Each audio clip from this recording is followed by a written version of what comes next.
네, 지금 이벤트 중이거든요. 토스뱅크와 함께하는 연금저축 어디까지 해봤니? 그 편 보시면서 그 밑에 달아주시면 지금 뭐 커피 엄청 쏘고 선물들이 하여튼 쏟아집니다. 그래. 네, 초반에 빨리 받아가시기 바라겠습니다. 빠방합니다. 자, 그러면 우리 BBC 박병창 이사님과 오늘 시장 이야기 좀 나눠보겠습니다. 어서 오십시오. 어서 오세요. 예, 안녕하십니까. 네. 자, 우리 시장이 그때 언제예요? 뭐 한번 빵 오르고 나서 계속 떨어지는 것 같아요. 지난주 월요일이지. 지난주 월요일인가요, 그게? 지난주 월요일에 한참 된 것 같지. 어제 기준으로 그 전 코스닥보다 더 떨어졌고. 예. 코스닥은.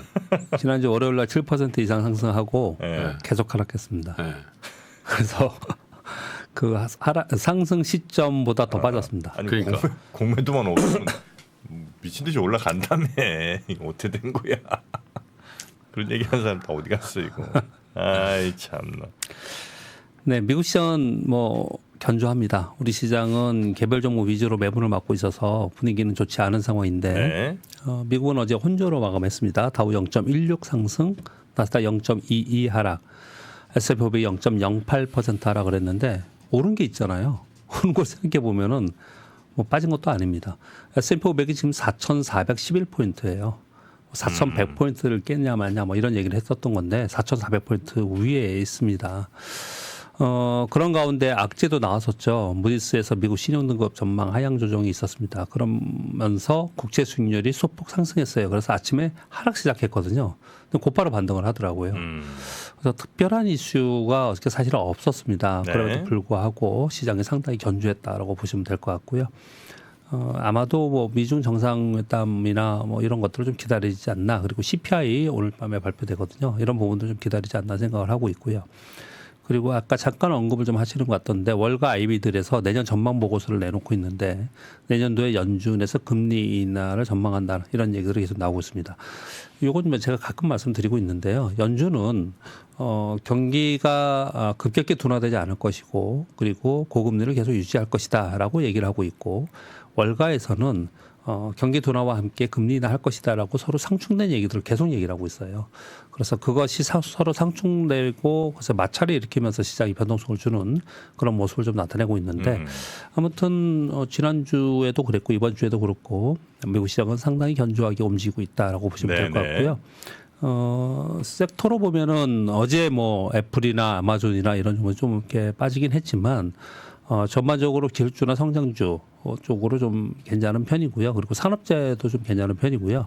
소비재주들이 굉장히 안 좋습니다. 지수는 S&P 500이 지금 4,411포인트가 꽤 위에 있지 않습니까? 그런데 소비주들은 연간 기준으로 마이너스 20% 30% 빠지는 게 굉장히 많아요. 그래서 지금 현재 시장에서 미국 시장도 상당히 차별화되고 서로 이법적으로 움직이고 있는 그런 모습을 많이 나타내고 있다라고 보시면 될 것 같고요.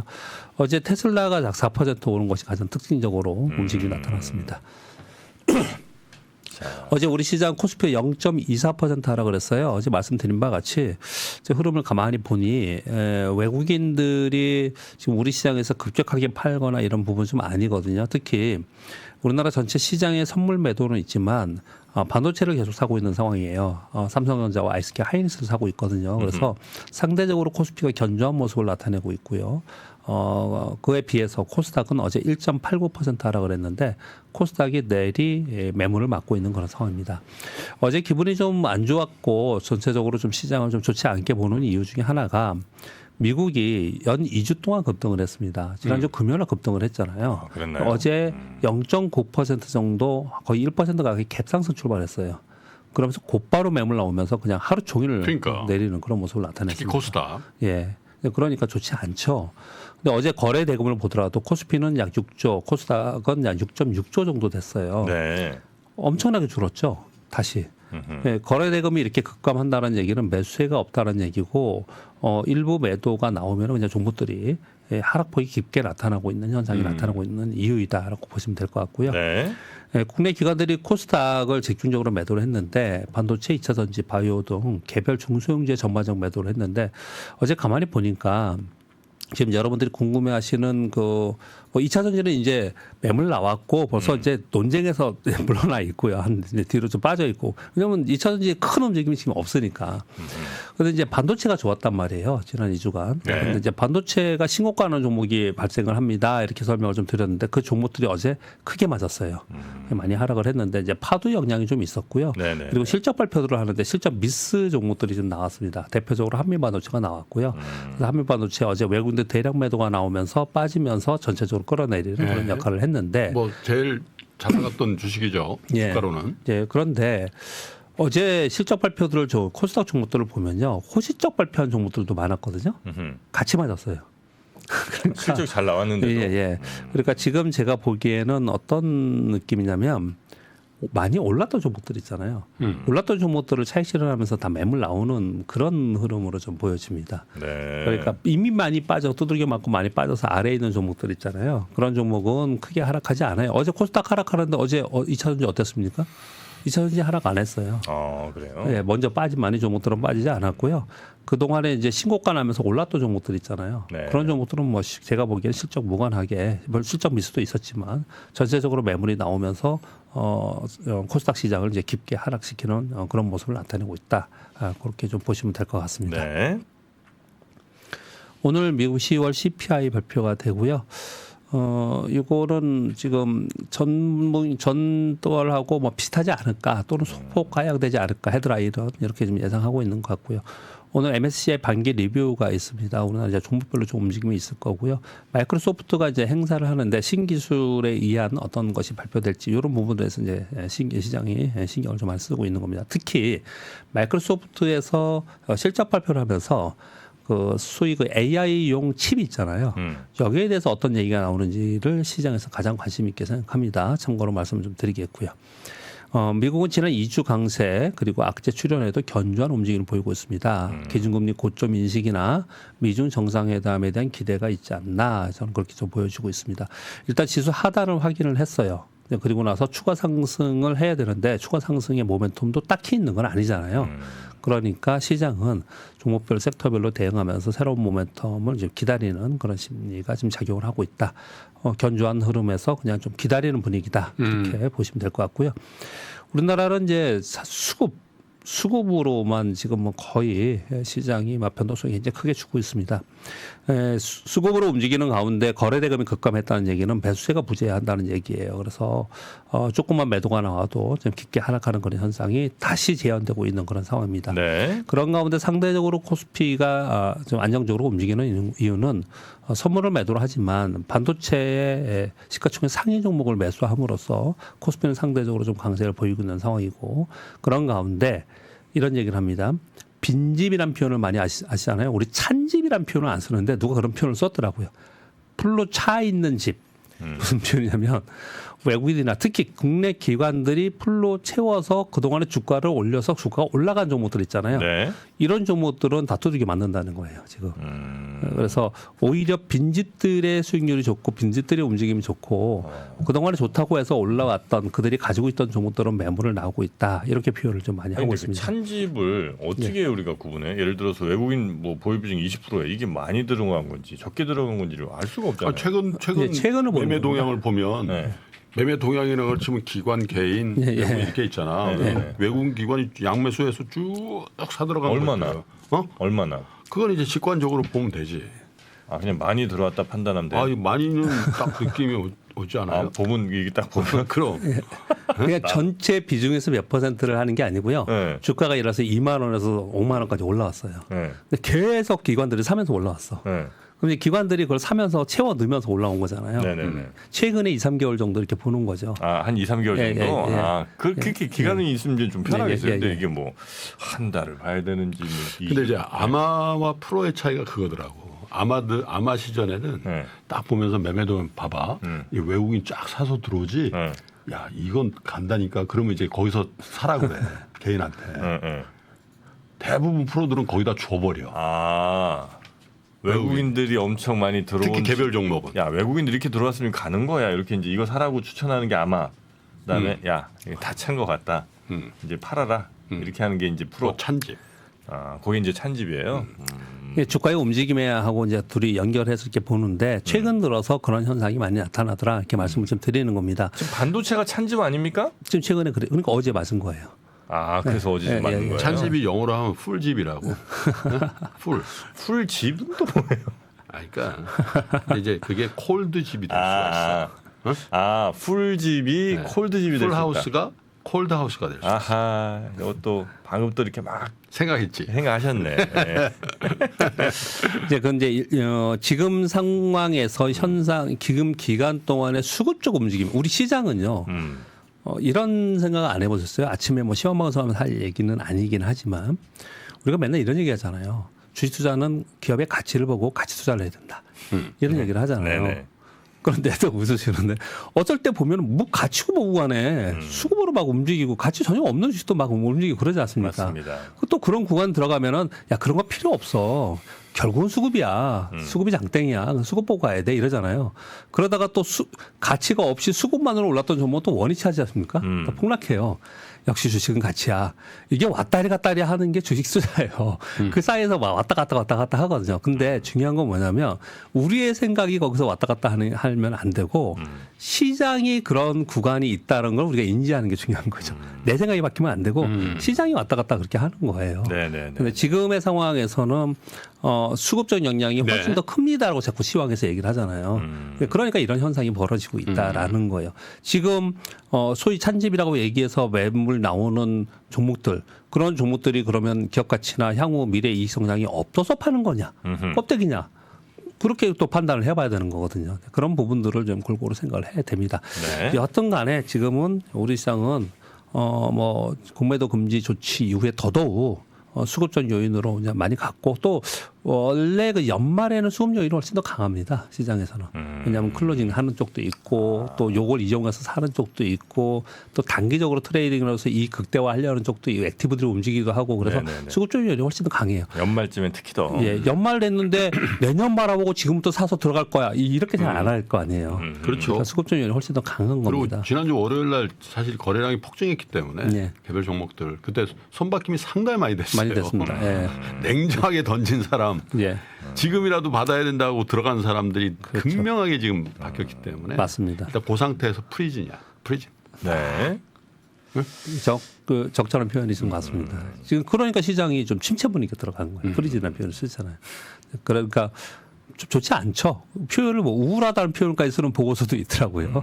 시장이 좀 그렇게 좀 되고는 있는데 이 와중에도 여하튼 간에 계속해서 새로운 뉴스나 모멘텀이 나오면 섹터나 종목들은 계속 움직일 겁니다. 이제 그런 부분들을 좀 조금 더 면밀하게 봐야 되는 이제 시장이기도 하고요. 또 한편으로는 이렇게 수급적 가치가 아닌 수급적으로 움직이는 시장에서는 수급적 움직임은 원위치 하는 게 거의 대부분이에요. 네. 그래서 한번 물러서는 것도 방법이다라고 또 생각을 좀 하고 있습니다. 네. 뉴스 몇 가지 전해드리겠습니다. 10일까지 항상 1일부터 10일까지 나오죠. 수출입 현황 나오잖아요. 근데 이번에 나온 거 보니까 수출이 전년 동기비 13.2% 올랐고요. 반도체가 16개월 만에 플러스 전환했다는 뉴스가 있고요. 13점이에요, 3점이에요. 3.2요. 3.2%. 네. 전년 동기비니까요. 네. 수출은 3.2% 그리고 수입은 1.2% 증가했습니다. 반도체와 자동차 쪽은 증가했고요. 석유 제품과 철강 제품이 하락했고요. 자동차 37% 늘었어요. 주가는 왜 그 모양이지? 아니, 자동차 작년에도 괜찮았던 것 같은데. 자꾸만 이제 시장에서 피크아웃 얘기를 자꾸 하고 있어서 피크아웃이 피크아웃이 무슨 1년 반 동안 피크아웃. 그건 추세지 추세. 네, 그런 얘기를 자꾸 하고 있어요. 그리고 이제 중국은 0.1% 감소했고 미국은 23% 증가했다는 뉴스가 좀 있었습니다. 자, 이거는 뭐 이번은 그렇게 중요한 뉴스는 아닌데 뭐 의미가 좀 있습니다. 미국의 4대 은행의 수익을 계산을 해봤더니 이번에 JP모건, 뱅크 오브 아메리카, 웰스파고, 시티그룹의 수익이 미국 4,400곳 전체 은행 수익의 45%. 이게 지금 미국도 그렇다는 얘기예요. 쏠림. 네, 미국도 지금 소위 메가 그 빅 그룹들 뭐 이런 그룹들 그 기업들이 주가가 굉장히 좋아서 주가를 끌어올리고 이런 모습을 상생금융 나타내고 좀 해야 돼 저기도. 그런 게 있는데 사실은 주가 많이 빠진 게 많아요. 굉장히 많습니다.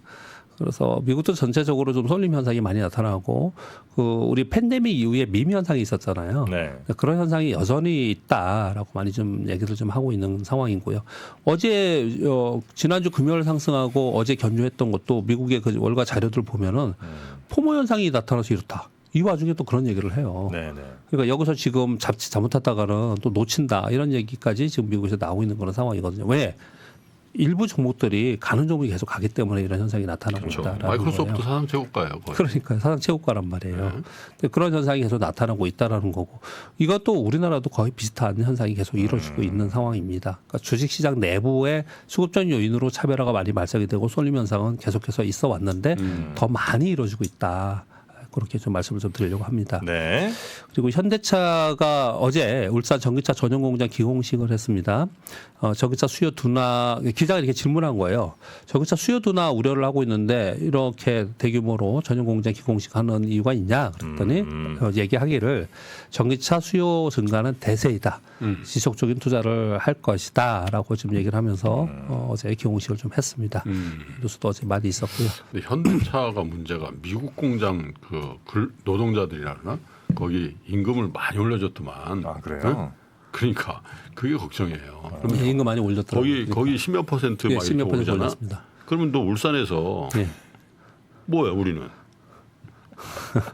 아 그러니까 주가가 못 가나? 이번에 임투는 끝나지 않았나요? 아니 그러니까 끝났잖아요. 예. 내년이나 네. 그게 걱정이라. 근데 뭐 과거에 그랬으니까 지금은 어떤지 모르겠지만 과거에는 아무튼 현대차에는 그 문제에 대해서 얘기를 많이 했습니다. 외국인들 보고서에서는요. 보고서에 써놨습니다. 노조 문제를 많이 이게 예전에 많이 있었습니다. 요즘에는 그런 내용은 뭐 본 적 없으니까 요즘이라고 말할 수는 없고요. 아무튼. 네. 그리고 요거는 이제 맥쿼리에서 나온 자료가 상당히 많이 돌아다녔어요. 그래서 이거는 그냥 참고로 알고 있어야 되는 내용인 것 같습니다. 어떤 기대나 이런 부분보다도요. 그 빌 게이츠가 이제 이런 얘기를 하잖아요. 향후 신규 디바이스에는 AI 기능이 탑재되는 구조가 될 것이다. 계속 이 얘기를 하고 있고 네네. 그리고 실제로 애플이나 삼성에서도 내년도에 스마트폰에는 AI 비서 기능이 탑재돼서 나올 것이다. 이런 얘기를 계속 하고 있어요. 삼성도 뭐 거의 뭐 다 테스트는 끝낸 모양이더라고요. 예, 그렇게 얘기를 지금 계속 하고 있지 않습니까? 거기에 이제 AI가 스마트폰만이 아니고 PC 단에도 이제 AI PC 얘기를 계속 하고 있는 상황이에요. 그러면서 이 얘기를 하는 거예요. 현재 스마트폰 D램이 8기가 정도 쓰시죠. 보통 8기가 정도 들어요. 8기가 16기가. 일반적으로. 네네네. 예, 그리고 조금 이제 이미지 생성이나 이런 것들을 좀 많이 쓰시는 분들은 이제 12기가 정도 이렇게 쓰는데 AI 기능이 탑재된 기기는 20기가 이상이 필요하다라는 거예요. 디램이. 예, 디램이. 메모리가. 그래서 어떤 설명을 하고 있냐면 실제로 스마트폰이나 PC가 많이 더 수요가 늘어나면 좋고 그렇지 않다 하더라도 기본적으로 디램이 훨씬 더 많이 소요되는 걸로 디바이스들이 가고 있기 때문에 이 부분을 지켜봐야 된다. 이렇게 얘기를 계속 많이 하고 있는 거예요. 네. 그래서 참고로 이 부분도 생각하시면서 이 뉴스 플로우를 좀 보시면 어떤가라고 생각을 좀 합니다. 그리고 일론 머스크가 이번 주 인도 방문한다고 합니다. 인도에 전기차 시설 하는 거 인도 거의 얘기 들어보면 뉴스플로 보면 인도에 할 것 같죠. 네. 그런데 인도 정부에서도 전기차 관세 15% 인하 검토한다, 인하해주겠다 이렇게 얘기를 좀 하고 있으면서 일론 머스크가 인도에 굉장히 신경을 많이 쓰고 있는 그런 모습을 많이 나타내고 있고요. 요 얘기 나오면서 사실은 어제 테슬라 주가도 좀 긍정적인 면이 이런 있을 것 제도가 있어요. 같습니다. 사이버 트럭 예. 판매하잖아요. 사면은 1년 동안 못 팔아. 뭐 판단이? 사이버 트럭을 내가 샀어. 예. 네. 1년 동안 중고차로 못 내놓는다. 왜요? 내 건데? 그렇게 한대. 예. 약관 자동차 주문 약관에 앞으로 위반하면은 그걸 뭐 소송을 못 거는데 앞으로 우리 차량 못 한다.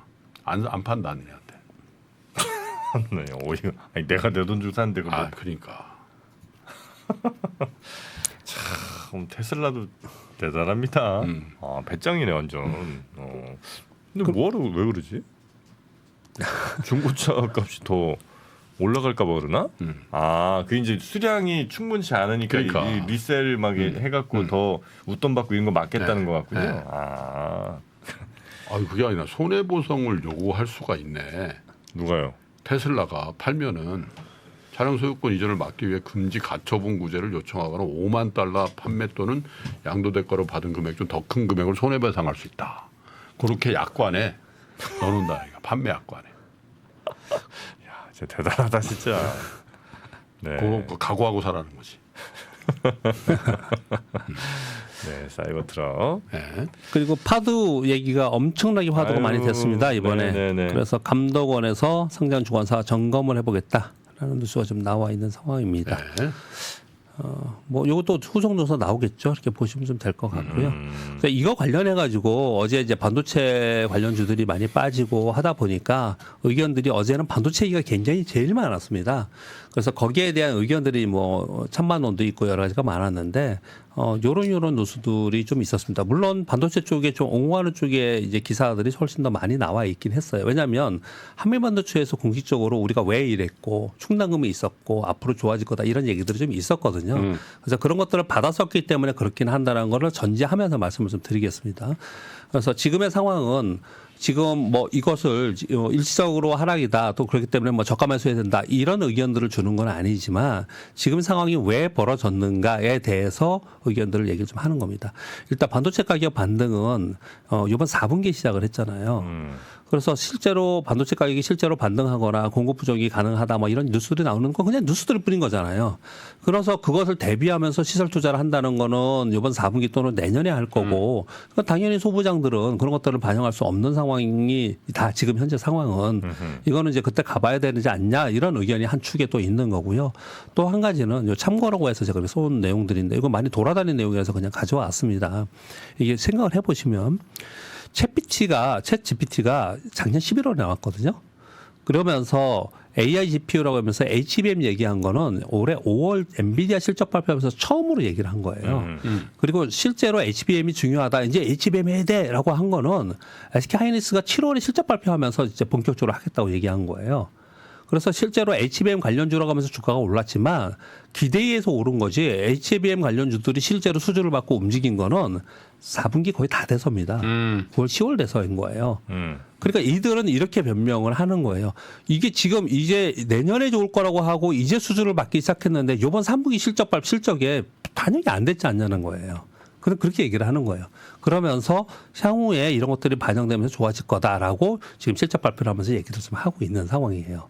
그러니까 이쪽에 좀 부정적인 쪽은 자, 그 기대감을 갖고 왜 봐봐라. 이차전지 그렇게 오르고 기대감을 올랐다가 이만큼 빠진 건 반토막 이상 났는데 이쪽도 똑같은 거 아니냐. 그 기대감에서 그만큼 올라왔는데 그건 내년에 가봐서 실제로 얼만큼 실적이 나오고 그런 수치를 봐야 되는 건데 그것을 반영하면서 이만큼 올랐으니까 고평가된 거 아니냐. 그러니까 매물 넣고 내려오는 거다. 이렇게 한쪽으로 얘기를 하고 있는 거고요.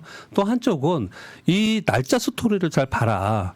이들의 실적이 찍히는 거는 빠른 데는 4분기, SK 하이닉스는 4분기, 삼성전자는 1분기, 소부장들은 내년 1분기 되면 다 반영이 된다. 그런 것들을 반영하면서 지금씩 주가 움직임을 봐야 되지 않겠냐라는 게 의견들이 어저께 되게 상충돼서 소부장들은 먼저 반영해야 되는 거 아니에요? 예? 소부장들이 수주를 10월부터 받았어요. HBM은 전부터 하지 않았기 때문에. 그러니까 근데 하이닉스 HBM이 나가고 있잖아요. 네. 매출이. 네네. 그렇지 않나? 네. 아니 그러니까 이쪽도 맞고 저쪽도 맞는 것 같은데. 네네네. 하여튼 빠지는 이유는 뭐 양쪽 다 급등했기 때문에 빠지는. 그렇죠. 예. 주가 많이 올라와서 거기에 말씀드린 대로 차익 매물이 좀 나오는 건데 이런 의견들을 서로 상충되는 의견들을 서로 좀 가지고 있어요. 그래서 이 양쪽들을 좀 모두 다 보면서 주가 흐름을 좀 봐야 되지 않을까 해서 그냥 있는 그대로 가져왔습니다. 네. 자, 반도체 관련해서 소식까지 전해주셨고요. 우리 박병창 이사님과는 또 내일 아침에 또 장에 대한 이야기 잘 정리해 주시길 바라겠습니다. 고맙습니다. 감사합니다. 감사합니다. 외환위기 오는 거 아니에요? 금융위기 오는 거 아니에요? 이런 질문들을 좀 굉장히 많이 받았었습니다. 탐욕이 되게 강했을 때 위험자산으로서의 극단적인 쏠림이 나타나고 공포감이 극에 달했을 때 안전자산으로서의 극단적인 쏠림이 나타나거든요. 과거의 일이 미래에 똑같이 일어난다 이건 아니지만 그때 당시에 위기 상황에서는 어떤 공통점들이 있었는지를 보면서 우리가 대비를 하는 방법도 고민해 볼 수 있고요. 과거를 제대로 이해하는 순간 위기의 실체가 드러납니다. 오건영의 현실 경제 이야기를 서점에서 만나보세요.